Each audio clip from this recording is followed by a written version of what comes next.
Hey, Shashank, we can't hear you. Are you speaking?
Okay, in the meantime,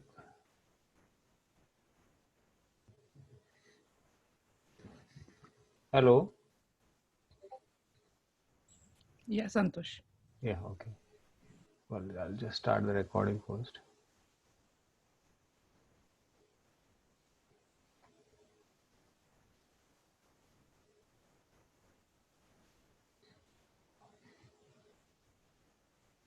Okay, I think it's getting recorded.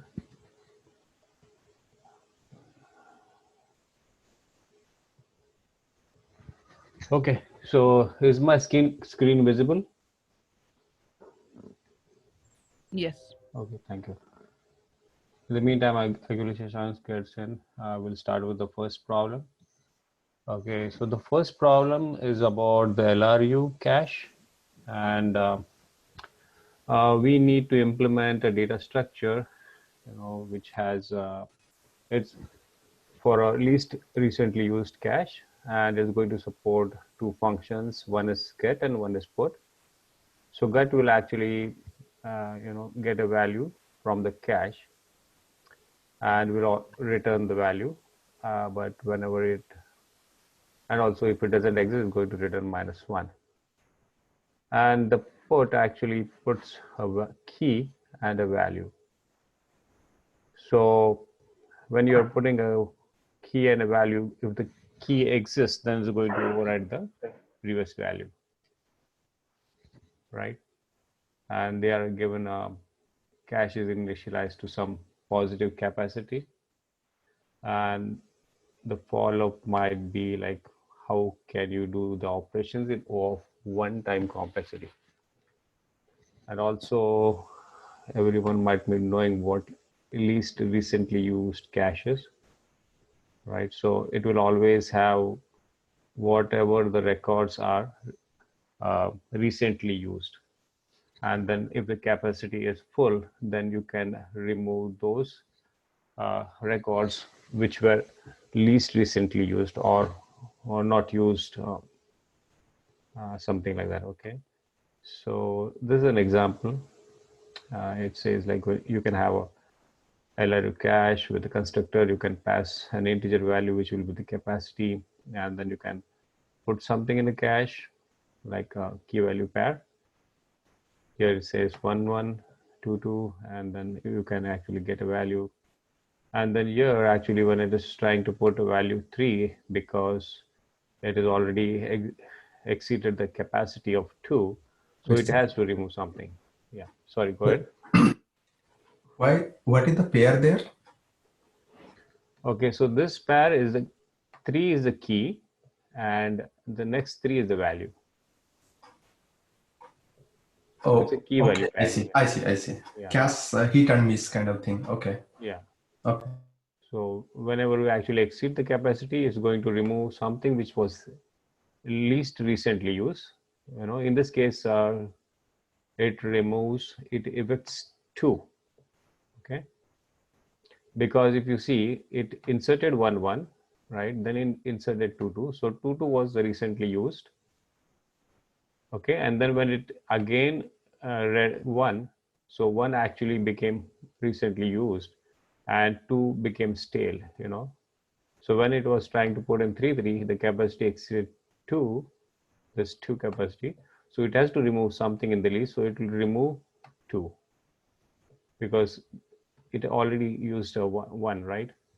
So 1 and 3 are the recently used ones. Okay. So similar thing for others. Yeah, and that's what it is.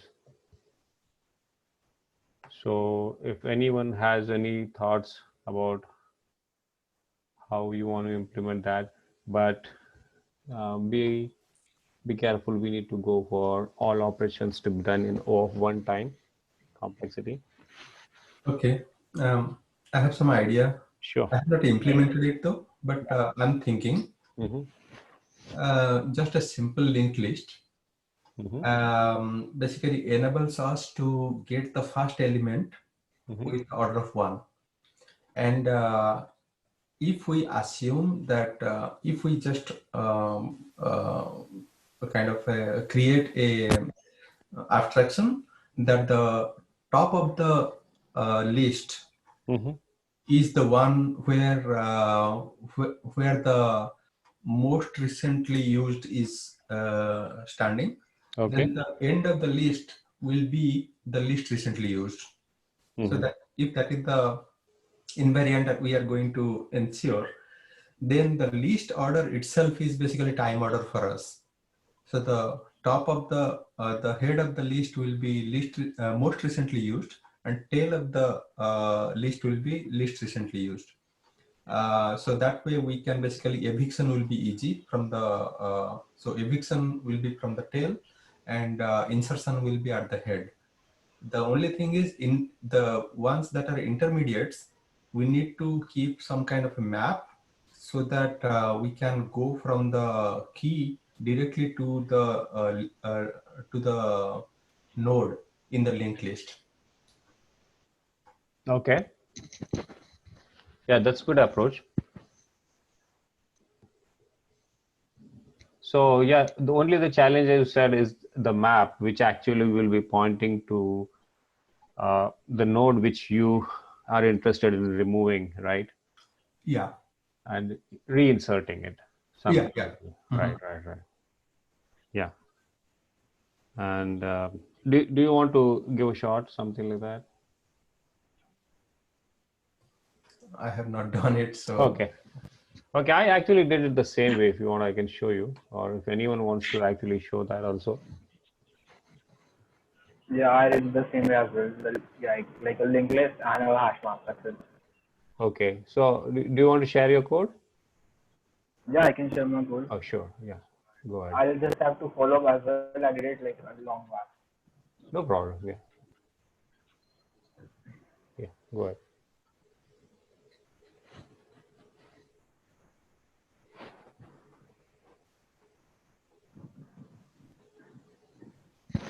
So basically, I implemented the linked list myself, Mm-hmm. and then we have an unordered map, like it's a hash map. It is pointing to the key, and the value of this is in the map is the pointer to the linked list node. Node of the linked list. I within the system. Mm-hmm. So this is the head and the tail of the linked list, pointing to the most recently and the least recently used. And this is the constructor simply. And this is like the main function get and put. So when we are getting, I just say if the key exists. If it does not, then return -1. Mm-hmm. Otherwise, I'll fetch the linked list value of that uh, using the hash map, the table, Mm-hmm. and the node pointer. It includes the value. So here. So here we have in the linked list we have both the key and the value, and it's a doubly linked list. So I have an extends variable. Mm-hmm. Uh, then so now since this node is like the least recently used, I'll want to move this node to the end.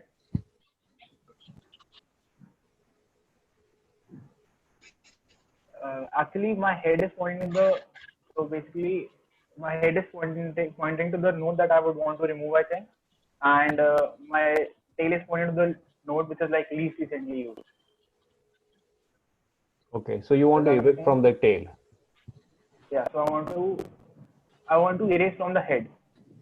It is on the head. Okay. Okay. So now this node, which is like the least recently used, I would want to move this to the end, right? Okay.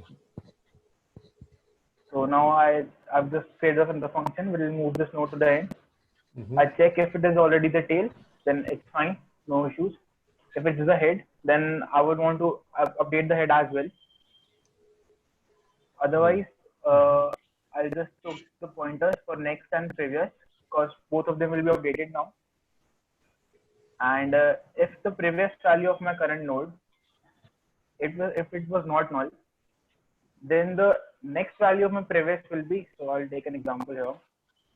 If you can see on line of 42. Let's say this is the node A is to B is to C, and the current node pointer is B. So now here I'm checking is if the previous value of the node B, which is A, if A is not null, then now the next of A will be C. So now A will be pointing to C and not B. Line Okay. number 47, this Mhm. here. And similarly, I checked if the next value of the pointer, like B and C, if C is not null, then the previous value of C will be pointing to A. So basically, now I've simply removed this node B. Now this is my new linked list Okay. Uh-huh. from here. Now I have my B node, which is being pointed to by the node PTR variable. Uh-huh. I simply update it to the tail. So adding it to the tail. So the next of my tail. So currently C was pointing to my tail, right? Uh-huh. Earlier, Right. right? This was earlier. Mm-hmm. Current is Yeah. current is this. So currently we don't have a C, right? Okay. I thought you removed B. Okay, no problem. Uh-huh. Yeah. So now I'm basically adding this node. So tail was C. So now tail's next is node pointer. Oh my bad. I'm sorry. So current was AC and not AB. My bad. Right. Yeah. Mm-hmm. So now the tail is C, right? This is the tail. So now tail's next is node pointer. So now I'm adding this variable B on line number 53. And the previous of B is the tail itself. So again, I'm just completing the connection for C and B. And eventually, I just want to update my tail. Line of 55. So my new linked list is this.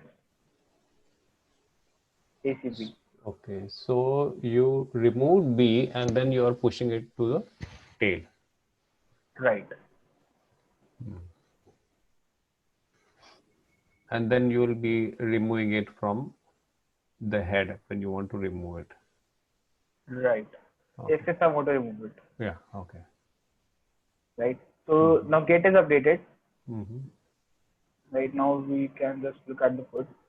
So put is basically input I have. Since I'm created the linked list myself, I have to do some initial checks. Tail is null and head is null eventually. Mm-hmm. So if the value already exists, Mm-hmm. then I just put it to the end, move node to the end, like Right. the function we just saw above, Yeah. right? And return. Mm-hmm. Otherwise, I want to create a new node. While I'm creating the new node, I want to check if the tail is null. This means the first node in the linked list. Mm-hmm. Then I'm getting the head and tail and simply returning. Otherwise, the linked list already exists, and I just want to create a new node. Like I just want this new node to be appended to the tail, right? Mm-hmm. So So I'm just checking. Yeah. So was it not already okay? So the upper one was you updated the existing node, and here you are actually adding a new node, correct? Right. This block is just for adding the new node. Okay. Mm-hmm. And if that was the first node, then you did a special care for it. Okay, good. So now this node will be added to the last. Now I'm checking if new nodes previous, like this is just updating my tail, right? These three lines, 90, 91, and 92. Right. And now I'm checking if my current size, like on line number 83, when we have created a new node, we have increased the current size. I'm just checking if the current size exceeds the maximum capacity. Then I just want to remove the head, right? Yeah. So my new head will be heads next, and the key is this, and erase it from the hash map and delete the linked list node, and head will be pointing to the new head, and head square will be null. That's it, and reduce the current. Okay. So you are checking the capacity over here. Okay. Right. When if the node is already existing, you don't have to check the capacity, right? So Right. okay. So it's only when you are adding a new node, then you're going to check it. Okay. Yeah. Makes sense. But it has a lot of implementation because you implemented the least, right? Yeah. Yeah. Right, That's a a lot of good one to do it. Yeah. But you could already use the existing STL library, So the least Yeah, actually. I'm not very comfortable with linked list in like STL linked list, so that is the only reason. Okay, no problem. Yeah, but this was a I'm good just thinking implementation. Yeah. Yeah. Hey, Ronnie, can you share this code somewhere? I mean, in the Discord channel or? Yeah, so Yeah, I'll share Discord. the Yeah. Discord. Yeah, and the Discord chat. only. Or maybe we can put in the GitHub and start doing that. Yeah. Yeah. No issues. I mean, can you share the link? This is very good. So Yeah, sure, I'll definitely do it right now. Yeah. I'll just add one point here. So based on some of my past experiences in the interviews, a lot of interviewers prefer us to implement linked list from scratch. Right. And they are not comfortable if you use STL's list. Really? So they are okay with using map, but at least it has happened with me once or twice before. So but implementing probably, such a big thing in a 35 minutes interview, will that not take more of your time? yes, I agree. like- But it has happened with me at least twice. So Okay. Okay. Actually, it happened with me as well once. Uh-huh. It was think question in was Samsung regarding interview- minimum of 2 stars. They'll give you only one graph question and 3 hours time, and you are not even supposed to use even queue and all that, which are already defined libraries, you are not supposed to use. You need to implement it from the scratch queue and then make use of queue to solve the graph problem. Really? Wow. Yeah, 1 hour only. They'll give 3 hours. Like, pardon? Where? Which company are you talking about? Samsung. I was talking. Oh, okay. Oh, you don't have to mention the names of the companies here, okay? Sorry. Yeah, that's fine. Yeah, okay. I'll stop here. Sure, yeah. Thank you. Java has a complete implementation of this one. I mean, the linked hash map, if someone knows. Sorry, Uday? I was just saying that, people, if it is 30 minutes or something, you can reduce it by using linked hash map itself. Linked hash map. I mean, if it is Java, Java has that directly support. Oh, okay. We have something similar in C++ as well. What is linked hash map? Anyone know? Yeah, something like that would happen. Like linked hash map or something. Okay. Yeah, to similar what Ronnie shared, I will just quickly show you my one. But I'm using STL, So it is a very small code. So if you see, this is the list, I'm using a pair. This is a doubly linked list. And this is an unordered map, which this is a key again, and then this is pointing to the iterator. And this is the capacity. Right. So in the get, actually, I'm using the splice function. Right. So whenever you see a key, okay, so it means the key is there. You actually take the value using the map. Okay, because the map is pointing to the iterator, and then you do a splice. Splice actually removes takes this iterator at this position from this list and actually inserts at the beginning. And as per the STL specification, is done in O of 1. Okay, and the similar thing for put, like he did again. This is again the same thing what I did for the get. And then if the capacity is equal to this one, you need to actually erase something, because I'm inserting at the beginning and removing from the backside of the list. Okay, and then I'm just pushing it in the front if whatever the new value will be for a key value pair, and then I get the iterator value and put that in the map. Okay, so this was C++ with STL implementation. Yeah. Is smaller compared. The smaller one. Sorry. Can you explain a little bit about the splice function, line number 74? Yeah, so the splice, what it does, in this map, you actually have the iterator value, right? So, Right. yeah, so actually it goes in this list, which is L, okay, and it finds the position of that particular element. It removes it from here, this list L, and again, it puts back that particular iterator at this beginning position. It inserts before this beginning, L begin. L begin is the start of the list, right? Right. Yeah, so that it does. But this operation is done in O of 1, a constant time. Right. So therefore it works here, yeah. Or else then you have to implement the same way what you did. But yeah, I did it the other way also, using a node and then using a pointer to that node in the list. So that also works, but actually the time complex is slightly more. In this case, you have to do all this stuff. Yeah, but you did a lot of work there though. Yeah. Santu? Yeah. In the splice, you are giving the iterator directly to that position, or you are giving index? No, this is the iterator.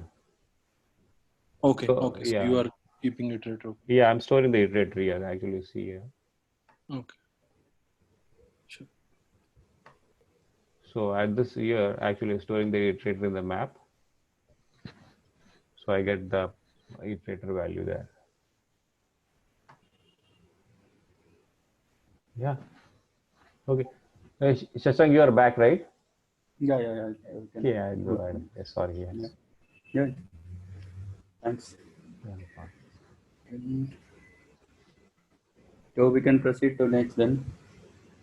So is like minimum remove we have to make in order to make valid parentheses. We are given a string of open and closed braces along with the lower English case letters. Our task is to remove the minimum number of these braces in any position so that the resulting parenthesis string would be valid, and we need to return any valid string.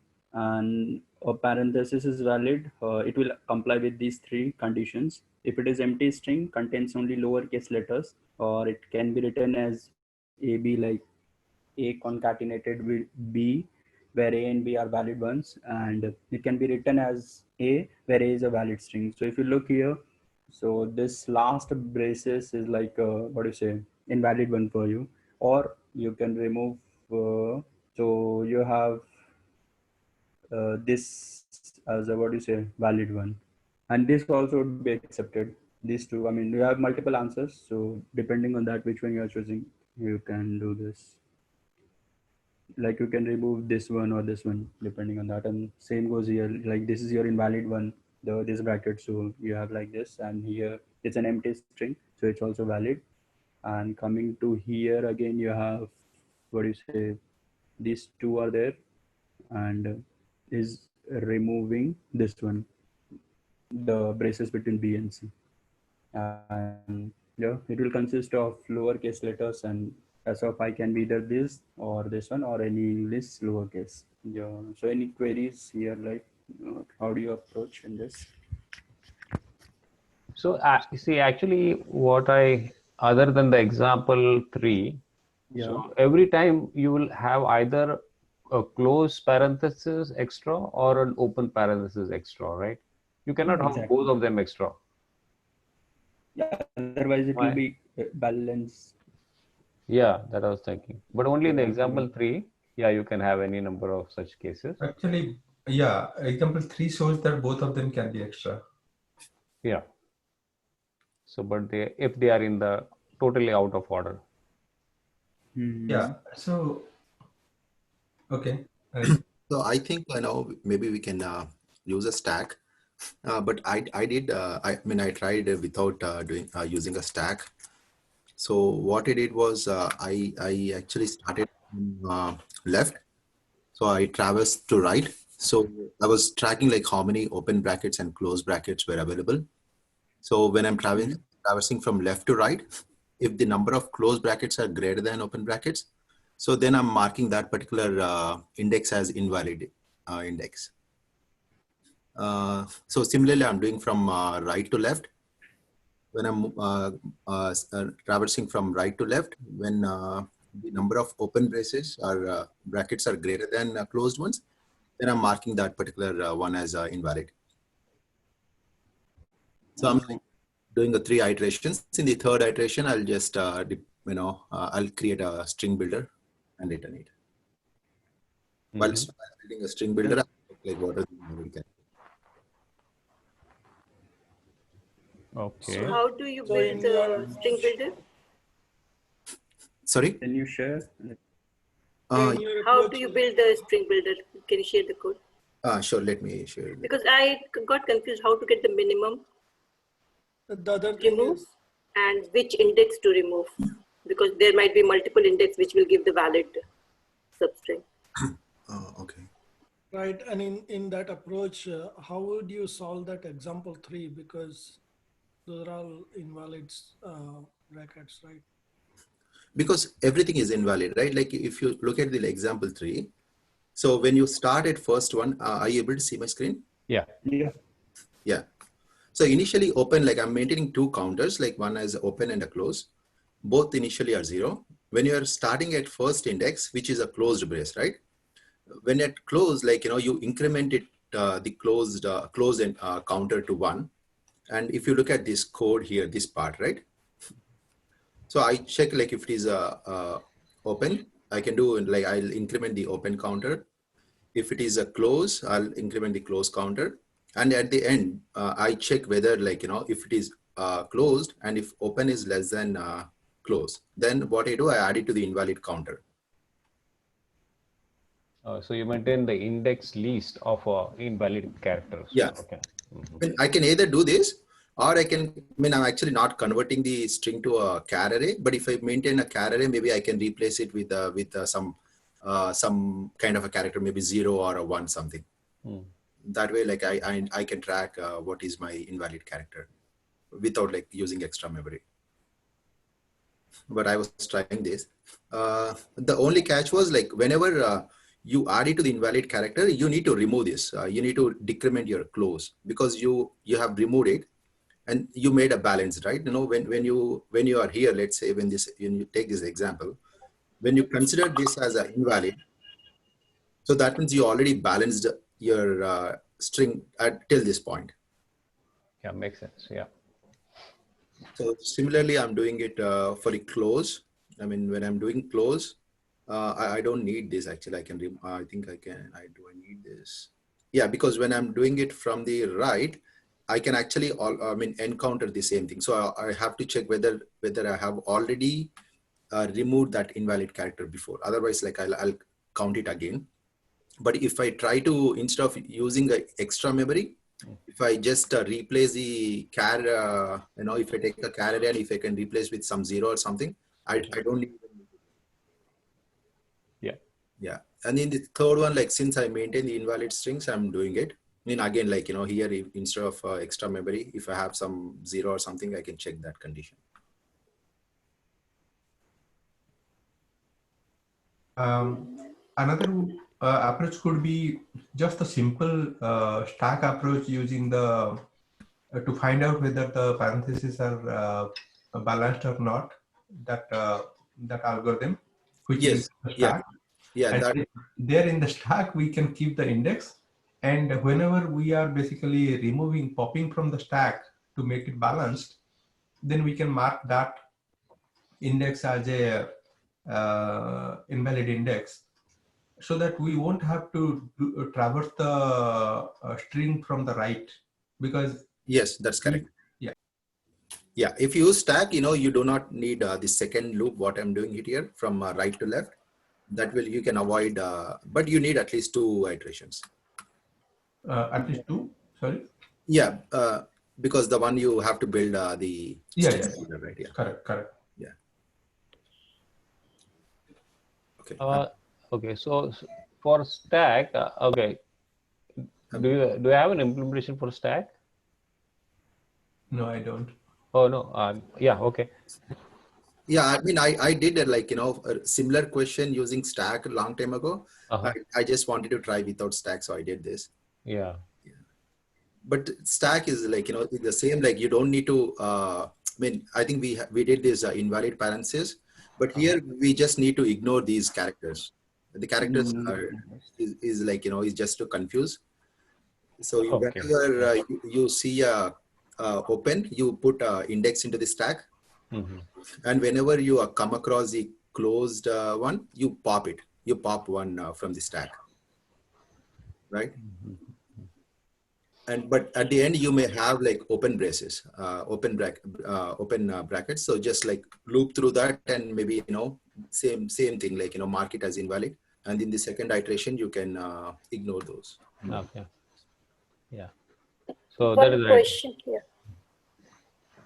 Yeah, go ahead. Yeah. One question for the first example. When we are iterating twice the current, what we see on the screen, so invalid char will have both the index, like last one and the second last closing bracket. No. So what happens is, like, if you iterate through this, right? Yeah. So you have like, so this is marked as invalid, correct? In the first iteration. In the first iteration, right? Right. So in the second iteration, when you are coming, this. So what I think I'm handling that like somewhere, sorry. This takes care, right? This is a one which is actually doing it. Like, let's say if there is already a index which is already taken care, you will not consider this in the second iteration. Yes, in the first iteration, the last index will be invalid. Yes. Right? In the first iteration, yeah, last one. Yeah, the last and one. In the second iteration? In the second iteration, I'm not considering this last one. Because this is already Then we will not get the second example in this place, right? It is mentioned any of the result is fine. Yeah, any of the result. Oh, okay, that's fine. So there's that minimum remove is just the confusing part, right? Because we just have to make it valid. It doesn't matter minimum remove.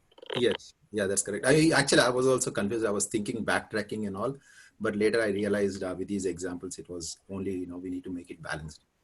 Backtracking or maybe DP or something like that, right? Yeah, I was like thinking all those things. I tried backtracking and it worked for the simple example, but with the large string, it was failing. So it was giving TLE basically. So then I was thinking about the DP because of just the minimum remove statement. Yeah, actually, this was like most frequently asked, like, this one. Okay, I'm stopping. I have one question. Does anyone know the difference between this problem and lead code 301? That is also remove invalid parentheses. And that can be solved by backtracking. Okay. Can you share the problem? Yeah. What is the problem number? 301. That's a backtracking problem. For this one, I have the backtracking solution, but it doesn't accept all the distresses. Yeah, maybe when it's done, you can share this. No, actually, they'll give you NS3 and you have to take. Oh, was somebody sharing? No, I don't have the solution right now. When I was preparing, I saw these two problems and I was confused. Oh, okay. 301 is also. I have. What is the problem number I have to change? 301. Yeah. Just selected. So 301. This one remove invalid. This one you are talking. This one I haven't touched. There is one more problem for backtracking, making the panel. I haven't touched this.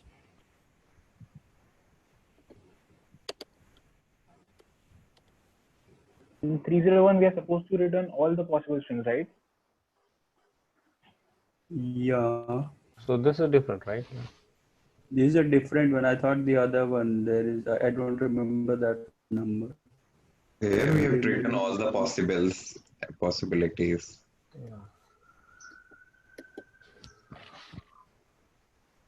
Yeah, this is a hard problem.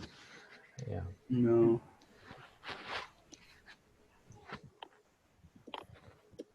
Yeah, no problem. We can go for this sometime. Someday it will. Later. Yeah. Yeah, definitely. If Shweta wants to share something, she wants to explain. Yeah, let her do that. Yeah, sure. So should I share the solution?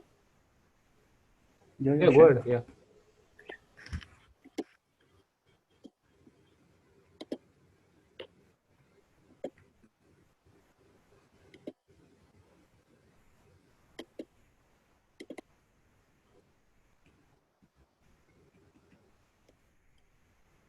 Yeah. The helper function, I can explain the helper function. I am starting from, I have the string and index. Left and right is the count for the left and right parentheses. And REM is which one I'm removing.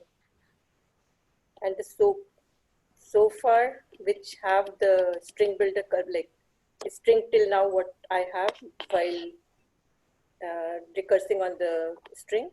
And the result and minimum remove. I was just confused with the minimum. I don't think that makes clear sense. But at any point, if I have the right parenthesis more than left parenthesis, I just return. But you wait to the end, right? Till the end. I go till the end, yeah.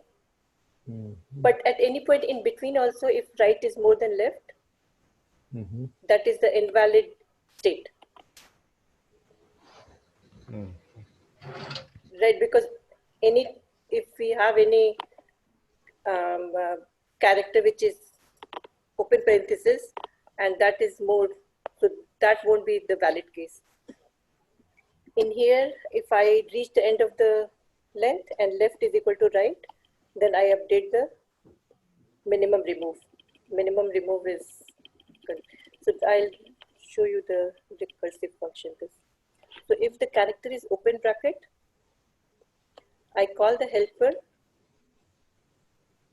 I have the two options, either consider that character open bracket or don't consider. So if I consider removing that, so my left and right doesn't change. And I'm considering that I'm removing that character. Second one is I am including that in my string. So that's why I appended it here and then I'm passing that. So index changes to next one. Left one is more than one now because I'm using it, that character. And then the rest is the same. And then as in the recursive backtracking, we delete that character. If I have the character closed one, the same thing, we can include that character or exclude it. So if I include that, exclude that, we are deleting that. So that becomes, we are deleting one, so REM increases by one. So then again, so far I just did add it and then right parenthesis increases in the next one if I including that character. Does it make sense? So you mean to say on line 32 to 34? No, in the second else if. Okay. 20, at line 28. 26. Oh, 20. Okay. So closed bracket, I'm including it. Then it becomes R plus 1. But if I'm excluding it, that means I'm deleting it. Then L and R doesn't change, but delete number changes. Yeah, but do you have to do that else part on line 32 to 32? No, because we don't have to consider this. Right. I was just trying to build the string also. Okay. Okay. Yeah, there's a lot of work to do. Yeah. Yeah, because the backtracking way, this is the only way. So I was just going because of the minimum thing. Yeah, stack and that to what he explained to left and right, that is makes more sense. But this passes just the simple test, but with the big string, it just There are quite a lot of things happening. for this problem we don't need this much now after seeing other solutions. But the first thing came to my mind is using this, other than the stack option. Yeah.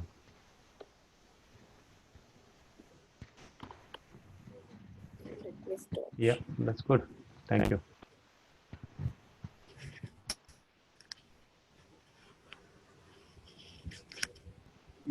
Mine is like similar, only what has been discussed earlier. So just a two stack, one is for open and close, and as long as you hit this, what you say, open braces, if you hit this, if you hit the closed one, just check if you are to the closed one, and just concatenate these two and reverse them and just kick out that particular one which is making your string invalid. So that ith index is making it invalid. So up to I, leaving the I won't take, and then and then from I plus 1 I'll take the remaining string. This is like string building from the final process, and here the entire thing is happening. What is the close plus open? Line number 13. Yeah, whatever is remaining, if there is any index remaining in your open and close, we are just concatenating it and reversing it to remove all those braces which is making it invalid.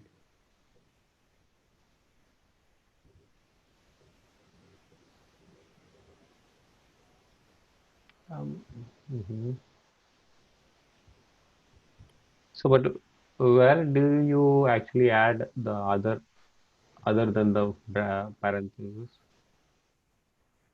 Okay, you just check at the S. Okay, in the line 13 to 16. Okay. 16, yeah.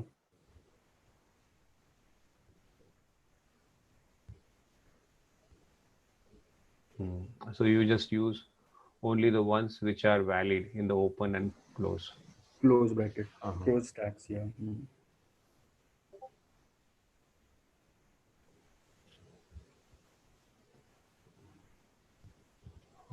Can you explain line number 13?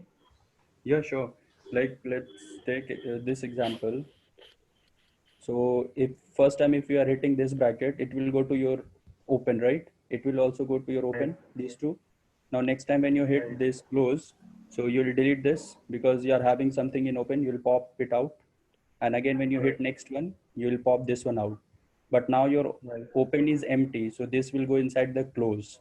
Now because of this only, you are getting the, what you say, error in the, the balance, the string was not balanced. So just I'm reversing it and removing out this particular index from, like, up to I only I'm taking. Up to E I will take, and I won't take this one, and after that whatever remaining is there, I'll take that. Right, that the slicing makes the code pretty short. That's nice. Yeah, exactly, because that's a Python function of slicing. Otherwise, So you are using the open and close as a stack. Yeah. So you could have used a single one instead of using two, right? But how will you take care? Like, these close are helping me to take those braces which are extra. Like, see, if I use only one braces, if I use, only if I use the opening one, then what about this one? So what can happen is when you have traveled to the end of the string, you look back at the stack. Whatever is remaining in the stack are invalid ones. They are the extra ones. So by this time, my everything will be over in the stack by the second last braces. If I use only one stack.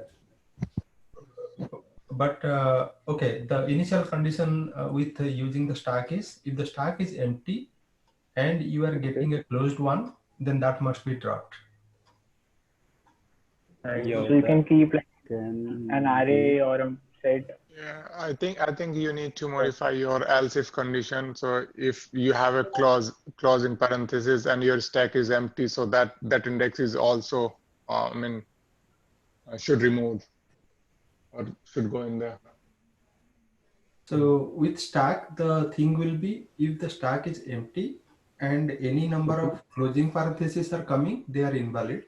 Yeah. But if it is, but we are allowing the open parentheses, and if there are open parentheses pending in the stack, but we are at the end of the string, that means they must be thrown away. They are invalid. I'll have to So maybe he'll has to use some other data structure also to store all those indexes which are invalid. Yeah, or Yeah, maybe something just modify that in the But string. Yeah. one stack will be Close enough, will right? have the Yeah, one stack will invalid, be right? One Open and close will have all the invalid. In We this are case. not, the stack only keeps the open ones. Whenever we see a closed one, we pop the top parenthesis. So the stack only keeps the indexes for open parentheses.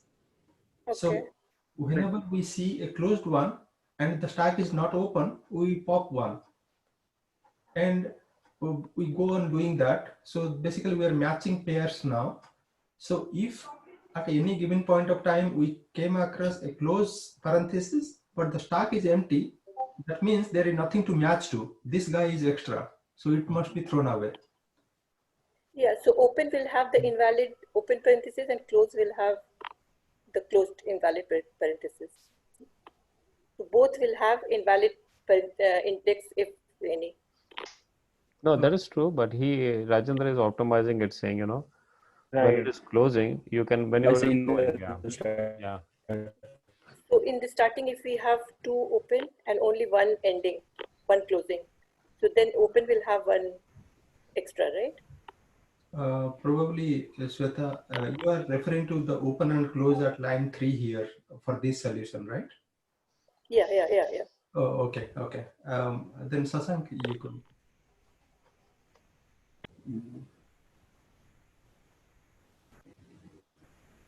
So yeah, Open, yeah. I didn't get, like, you're asking something. My understanding is open and close will have invalid indexes, right?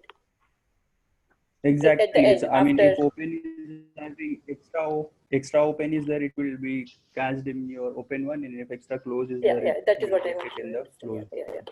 Yeah, that. yeah, like So it's- the way Rajendra was saying, if you use a single stack, you know, the other way could be like if you encounter in the example 3 a closed one, okay, when the stack is empty, you can actually, you know, remove that particular parenthesis from the string, you know, or mark with some other invalid character, right? You can store it in the same stack, right? Yeah, you can store it in some other array also, the index, yeah. Yeah, I mean, But we are trying to avoid another data structure, you know, that's the only Yeah. thing. But anyway, So- we have to store somewhere, right? Either stack or different variable or. Modify the string. You can mark convert it. your input to char array initially. When you can convert the string to char array, maybe in the char array you can modify the index. So, Actually, if the string is modifiable, so there are two situations, right? If the string is read only, then we'll have to use a string builder, or we'll have to keep another array to keep track of all the ignorable, all the characters that can be ignored. But if it is modifiable, then only one stack is enough. Yeah. How it is, because Right. when we are using the stack, right at that index, we know whether it is invalid character which needs to be removed. For example, example 3, the first closing bracket, we know that the stack is empty, it must be thrown away. And we are right now on the, while we are iterating, we are right now on top of that index. We can write there modify if it is Writable. yeah, if it is writable.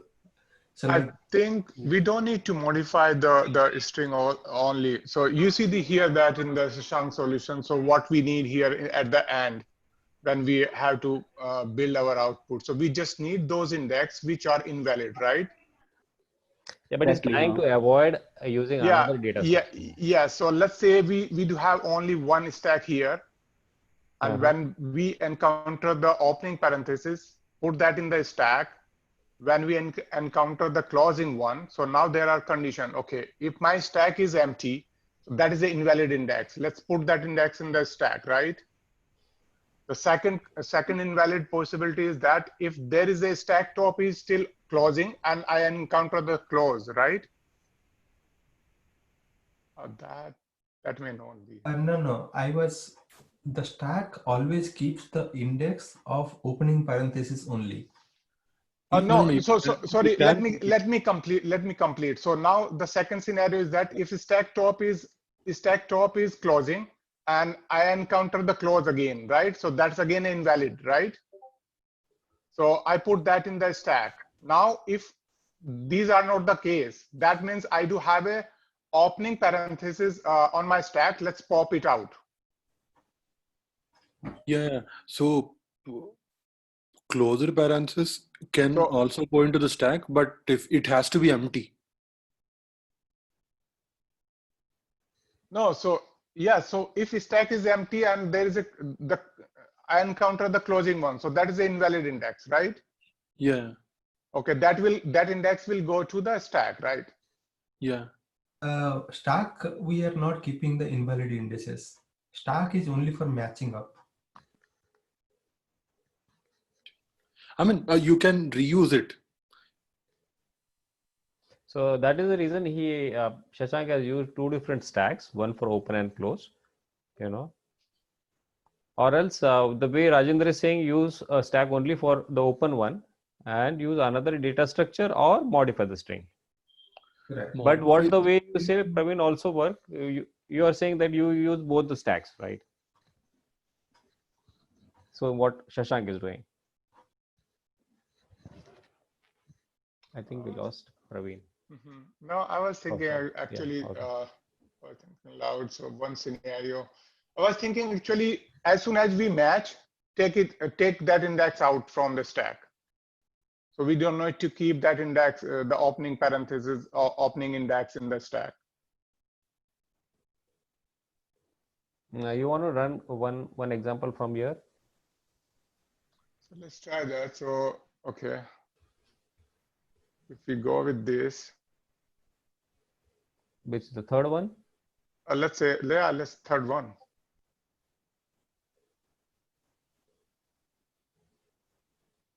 Okay, so first you encounter the close parenthesis. So what do you want to do now? And you have a single, do you want a single stack or two stacks? Let's go with the single stack. Okay, so in the single stack, as per Rajendra is saying, you are not going to store anything. Okay. So, but you know that this is an invalid case, correct? Because the stack is empty. Yeah. So what are you going to do is you are going to modify the string here itself and make this close parenthesis as some asterisk or some value. Okay. So then you move to the next one. Okay. And then you find that this is also an invalid close parenthesis. So again, you do mark to asterisk. And then now you go ahead and you put that in the stack, the index of this one. So this index is 2 and 3, right? So when you come at the end, so when you are actually doing this guy over here, these are also, these indexes, because the stack is, the string is at the end of the string and the stack is not empty. So these are also invalid now. So you again go back to the string and also mark them with asterisk, those hash values, And then when you are actually reversing the string in line 15 to 18, you just ignore all these characters, which are the special ones. Will we be marking the opening braces as hash as well, or just the closing one? When you actually come from the end of the string, when your stack is not empty, then you have to mark whichever is invalid, right? Because those whatever left into the stack, that is also invalid, right? Yeah, yeah. Yeah, that makes sense. Yeah. But if you don't have a string, a mutable string, like in C++ or maybe Java, character array. So then you'll have to, keep another data structure to keep these indexes also, a set or maybe an array. One observation I have is as little as if we are handling the least number of data structures in our code, the code becomes simpler and easier to write, and it is less bulky. So basically, it reduces the states we'll have to manage. So it is always, it results in a very succinct code. Yeah. But today when we are discussing on the first problem about the LRU, and Ronnie came up with saying, and someone in the interview asked him to, implement the whole linked list from the scratch. Okay. But that's a big thing to implement, right? That is quite big. Yeah. That's not possible that in 30 minutes. But at least they will ask you to implement a single function, and that function will be the core of the whole thing, So you will have at least that, have to. That is true, and especially for linked list, these edge cases, the add function or delete node and edge cases that make more complicated. Yeah. So we might have to be prepared for anything now. Things are becoming very different. So let's rid of all STL and all the package and write your own. Yeah. No problem. Yeah, that was a good discussion. Yeah. Yes, Shashank, thank you. Yeah, thank you. Thanks, Rajinder.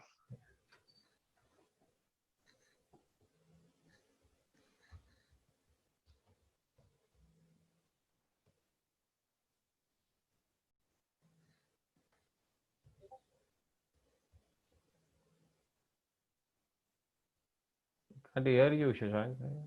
Is we lost? Yeah. I didn't understand this problem. Sorry, am I audible? Yeah, now you're audible. Yeah. Okay. Yeah. So now pre-image size of a factorial zeros function. We are given a fx function whose definition is like you need to find the number of zeros. It will find the number of zeros at the end of x factorial. And this x factorial is defined as 1 cross 2 cross 3 up to x. And by convention, 0 factorial is always 1. So let's say f of 3 is equal to 0 because 3 factorial has no zeros at the end, while f of 1 equal to 2 because you have 2 zeros, like these 2 zeros at the end. Now they'll give us a key and we need to find how many such non-negative numbers in non-negative integers have the property of this. So if you look at the first example, these are the numbers which will have, whose factorial will not contain any zero at the end. So there are 5 such numbers whose factorial will not have zeros because k is so why we are considering zeros. All the factorial here, 0 factorial, 1 factorial, 2 factorial? Because these are the numbers when you take the factorial at the end you will find 0 zeros, no zeros, and they are giving the condition no, like you have to find all such numbers in which at up the till, end you should have 0 up till zeros. 5, up till k. No, why did any we number, try till 4? Because after 5 you will hit a 0. 5 factorial is 120, right? So you have a 0, but you can't include that in the case. And once 5 factorial is 0, all the numbers after 5 will definitely contain 0. So n is just keep trying anything from 0 to... You keep trying to infinity. Oh, okay. Yeah, but once you hit 5, from 5 onwards, you'll start having zeros at the end. So you can't take. So only these are the 5 numbers which you can take. And here you have to find such numbers in which the factorial will have 5 zeros. So there no such number exists whose factorial will have 5 zeros at the end. And yeah, k will be an integer from 0 to 10 to the power 9. About example 2, yeah. So I think I'm not able to understand, because what I'm thinking is if we do 10 factorial, so 10 contributes 1 0 and 5 and 2 they contribute another 0. So 10 factorial has actually 2 zeros. So 100 factorial will have anyway the 2 zeros from 10 factorial, as well as much more than because 100 itself has 2 more zeros. So at least 4 zeros. Huh? 24 zeros 100 factorial will have. You divide that number by 5 because 5 cross 2 will give you 1 0 for any number, right? Yeah. So yeah, I don't know how you came up with that number, but what I'm saying is it will have. So why we don't have a x such that it will have 5 zeros? Exactly 5 zeros it needs to have. You may have more than 5 or less than that. Exactly, you can't have a number, Oh, any I number see. which will have, yeah. The exact 5, because Yeah, exact this 5 yeah. is not possible probably, right? Yeah, because 11 factorial have exact 2 zeros. So you need to find such number which have exact 5 zeros at the end. Yeah, actually from number 10 to 14, as Rajendra says, you have 2 zeros. Okay. Then from 15 to 19, you will have 3 zeros because you are having 5 thrice, right? Yeah. And then you go from 20 to 24, you will have another 4 zeros. How we are coming with that? We'll have 4 zeros or 3 zeros? Because you have that many number of 5s in that the factorial, right? 1, 2, 3, 4, if you Right. count the number of 5s. 5, 10, 15, you have 5, right? Oh, okay. But then when you come to 25, because till 24 you had 4 zeros, but when you come from 25, because it has 2 5s inside it, therefore it will have 6 zeros, 25 to 30. And then there is no number which will have 5 zeros. Santosh, I think 15 will have 4 zeros instead of 3 zeros. 15 will have 3. 3. You divide 15 by 5. to 9 will be 3. 15 will have 3 zeros? Yeah. Yeah. But as soon as there is a factor of 5 and we already have ample factors of 2s, they will they will give only 1 0. 5 with 2 will give 1 0. Okay, I see. So that is what happens. Whenever you have anything multiples of 25, you will hit into such conditions like k is equal to 5. There will be many other such cases.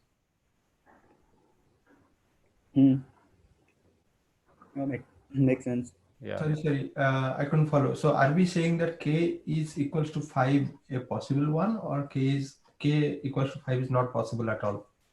K is equal to 5 is not possible, but there might be another case also wherein we have cases like 25, multiples of 25, like 25, 50, 75, 100, So there at that time, because you are actually linearly increasing, like 0, 1, 2, 3, 4, and then you jump to 6. Then will be 7, 8, something like that, and then you will have another jump somewhere. So there will be some missing gaps like that, like the 5 one. And so that is what we have to be very careful, because at that time you will only output 0 value, or else you are going to output 5 value, something like that, right, Shashank? Yeah, exactly. So you have only 2 answers for this. Can you explain again that why the second option is output is 0? I didn't get that part. So, yeah.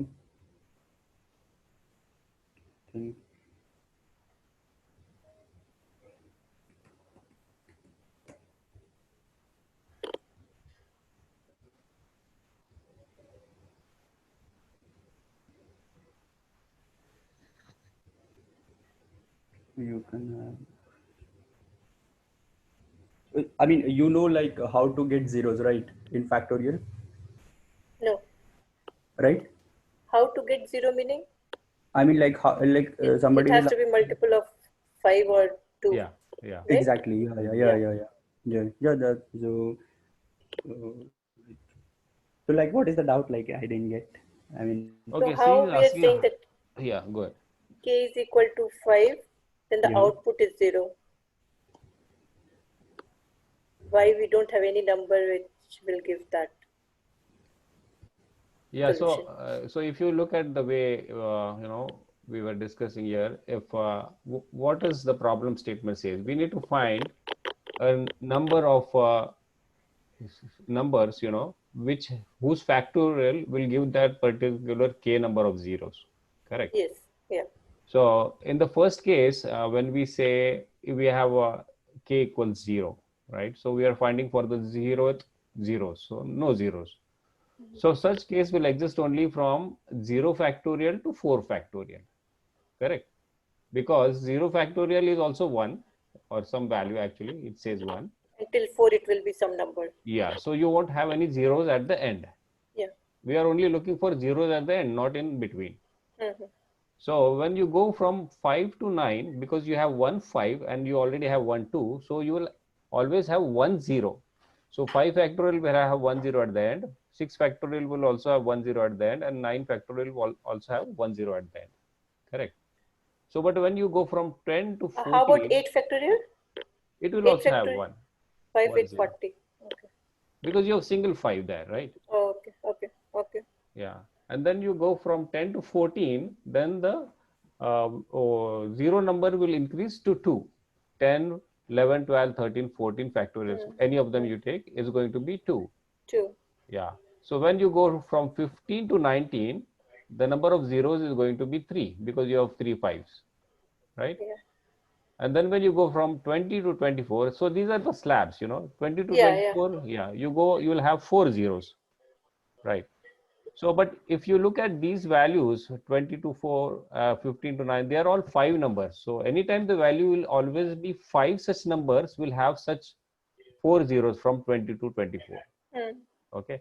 But when you come for 5 number of zeros in the second example, there is no such value which will give you 5 zeros, because 25 to 30 will give you 6 zeros, because 25 has 2 5s inside it.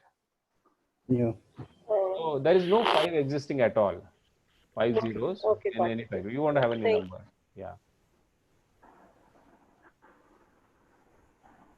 And so the answer will always be either 5 or 0.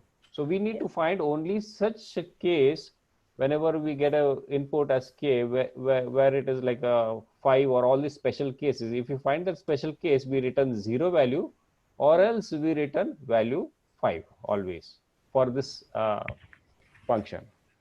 Yeah. So we have only 2 answers for that, but we need to find the special cases. Okay.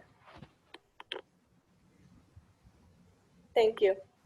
Yeah. So how do you approach like?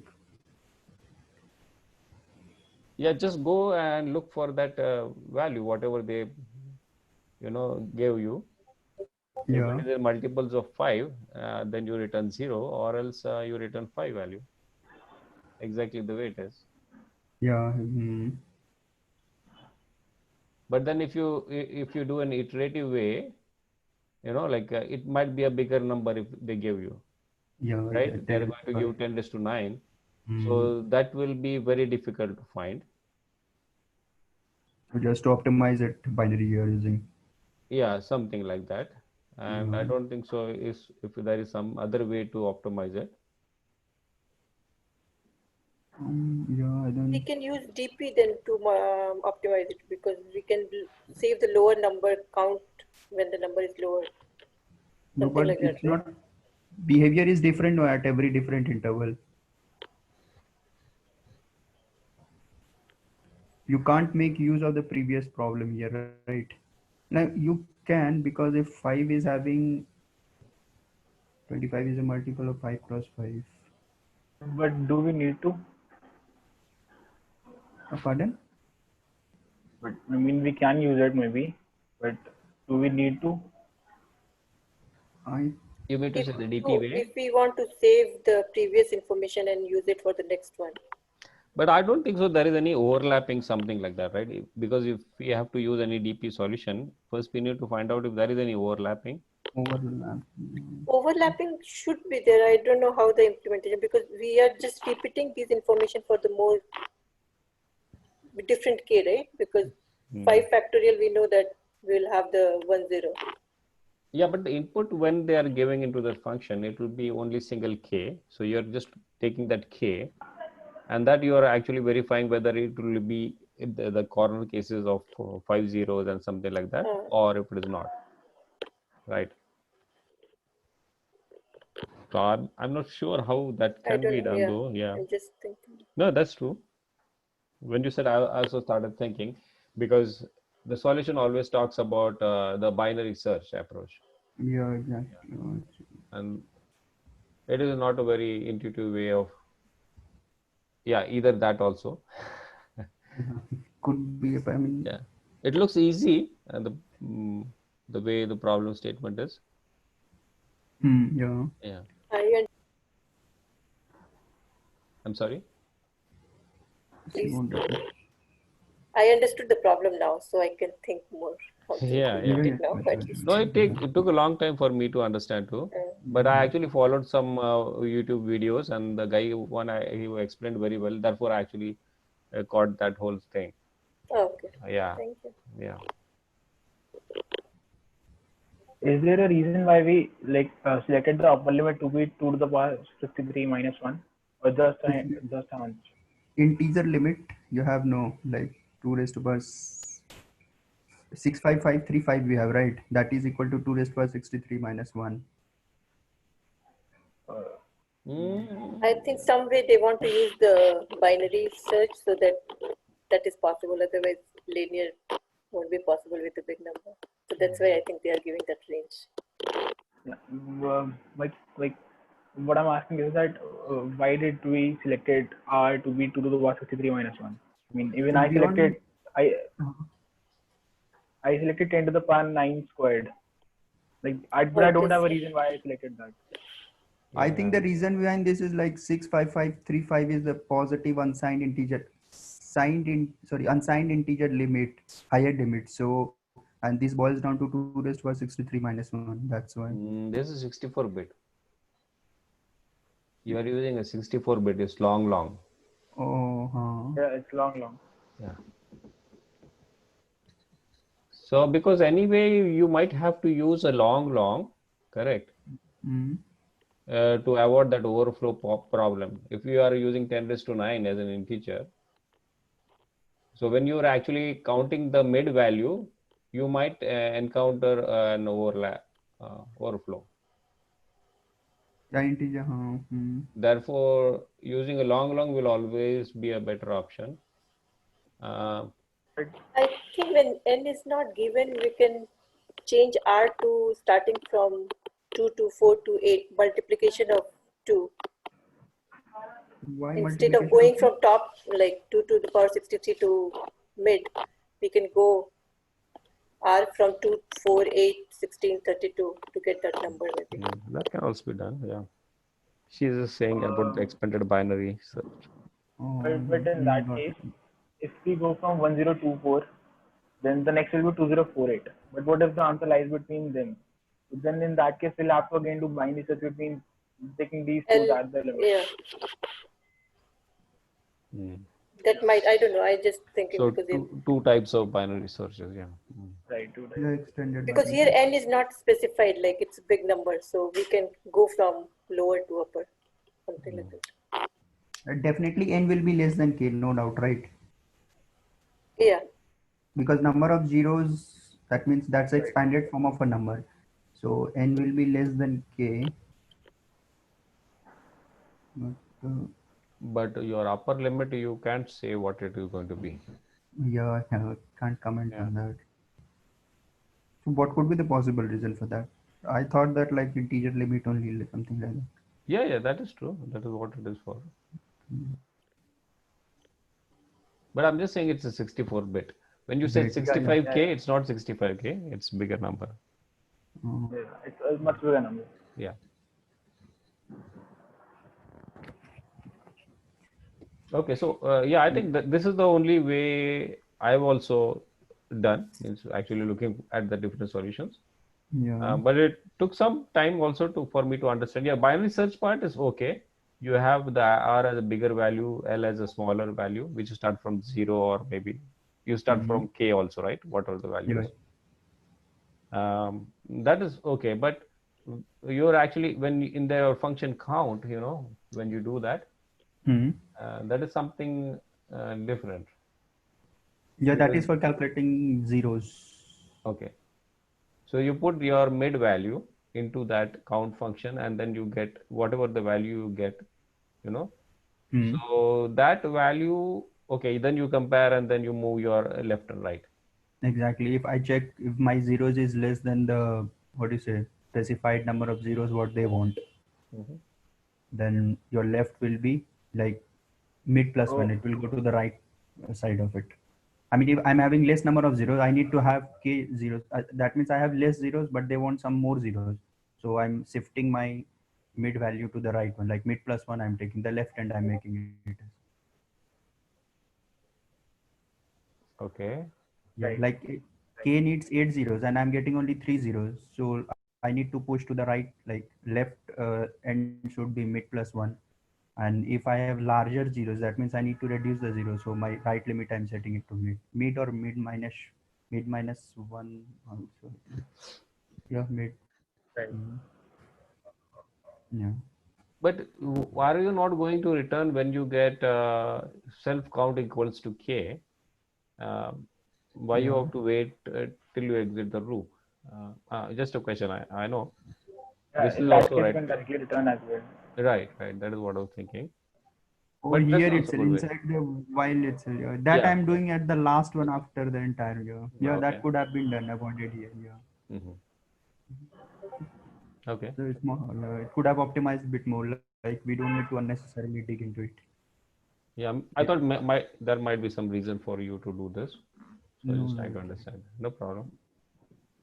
There were some. Sorry. Go ahead.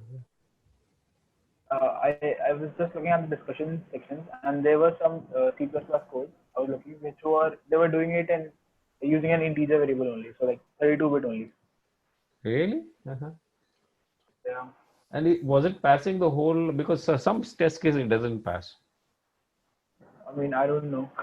I'm just looking Okay. at the code, Uh, and it looks like it will pass. I don't know. okay.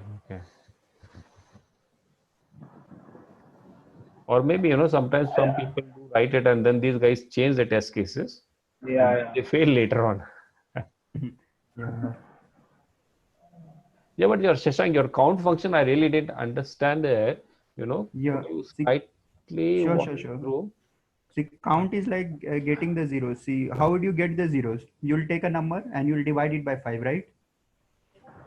So it's like this what I'm doing. Okay.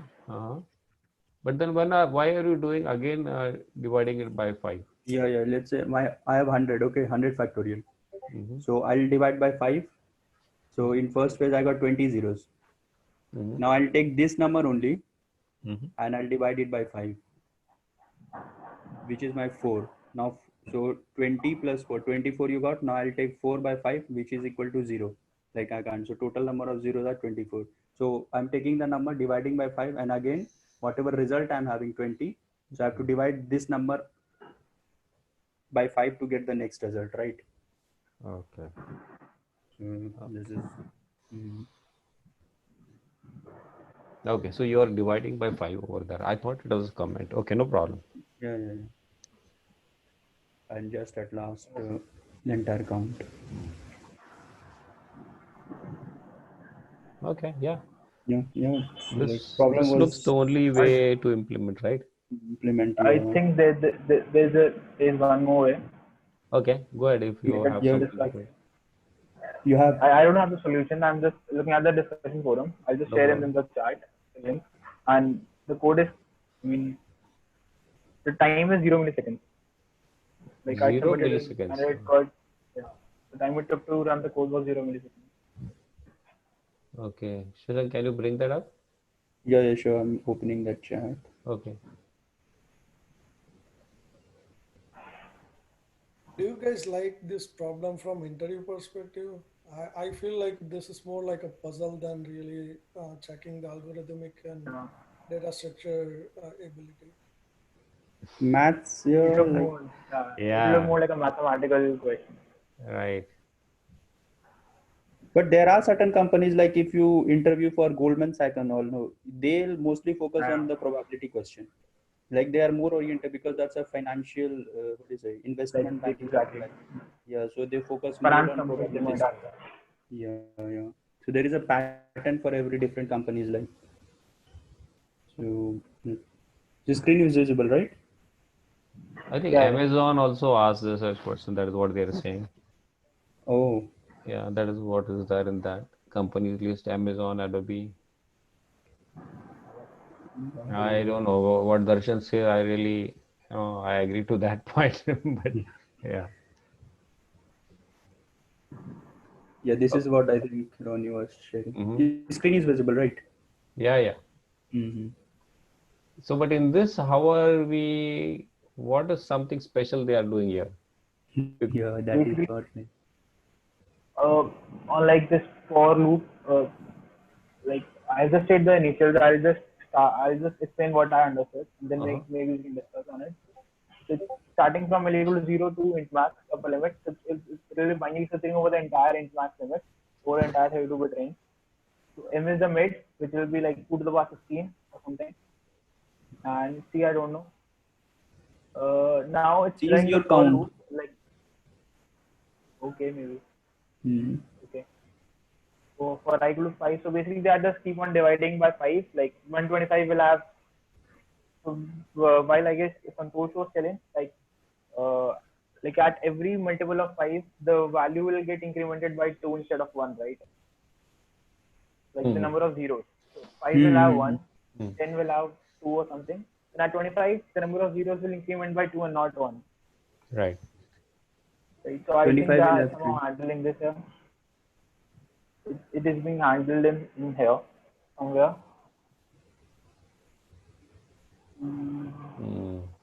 Okay, actually they are doing the same thing. Instead of using extra function, what Shashank did for the count, they are implementing that in the same for loop. Correct. Exactly. This is what C plus MII what they are doing. Initialize every bit they are getting and putting it to C. Yeah. And See, because else part is returning 5. So because if you are not able to find anything, then you return 5. Oh, so if you are not able to return anything, you are going to get out from this list. Okay, this whole loop, and then you return 0. Or if you find, because you are actually with the binary search, you are going to change your left and right, and at the end you are going to come to this else if it is not the multiples of 25, right? Actually, they are reducing a binary search operation little bit by operation of 5 because we are searching Yeah, for that every one. and Okay. they are at an interval of 5 they are doing. Okay. So that computation is a bit faster compared to us. Yeah, I didn't look at that. Yeah. No, it's jumping by 5. So what is the time complexity here? Because it is binary search, but there is a for loop within that, right? So but the for loop is only for a small duration. Yeah. So this will be log of 5 something, like because that multiplication factor because of which this for loop. Yeah. And outer will be what it should be order of an outer, right? R Yeah, is if equal you to consider that, yeah. then n log 5, I mean some to the base 5, something like that. I think it will be somehow like log 2n and multiplied by log 5m. So m is basically this. M is the midpoint. Right. So is it going to be constant always, right? Constant like it will be huge value, but probably yeah, it will be constant, I think. Therefore, yeah, okay, no problem. We're trying that also.